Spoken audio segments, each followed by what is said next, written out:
নমস্কার প্রিয় বন্ধুরা, সকলকে স্বাগতম। শিক্ষকদের জন্য আসতে চলেছে বড় সুখবর। কেন্দ্রের জনপ্রিয় নিষ্ঠা প্রকল্প এবার রাজ্যে চালু হতে চলেছে। এই প্রকল্পকে কেন্দ্র করে ইতিমধ্যেই শিক্ষা মহলে শুরু হয়েছে ব্যাপক আলোচনা। কি এই নিষ্ঠা প্রকল্প? কারা এই প্রকল্পের সুবিধা পাবেন? শিক্ষক শিক্ষিকারাই বা কিভাবে উপকৃত হবেন? আপনার বাড়ির ছেলেমেয়েদের কি লাভ হবে? চলুন আজকের ভিডিওতে জেনে আসি কেন্দ্রের নিষ্ঠা প্রকল্প যেটি রাজ্যে চালু হতে যাচ্ছে সেটা আসলে কি।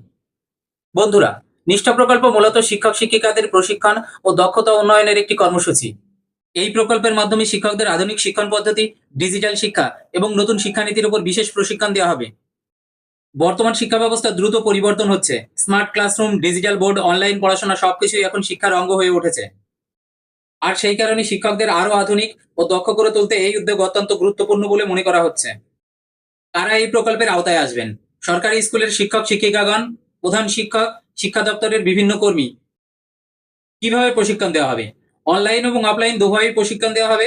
বিশেষ করে দীক্ষা পোর্টালের মাধ্যমে ডিজিটাল ট্রেনিং এর উপর জোর দেওয়া হবে। অনেক বিশেষজ্ঞের মতে এই প্রকল্প সফলভাবে বাস্তবায়িত হলে রাজ্যের বেহাল শিক্ষা ব্যবস্থার বড় পরিবর্তন আসবে। শিক্ষার মান উন্নত হবে, ছাত্রছাত্রীদের শেখার আগ্রহ বাড়বে। এই বিষয়ে আপনার মতামত কি? কমেন্ট করে জানাবেন। ধন্যবাদ।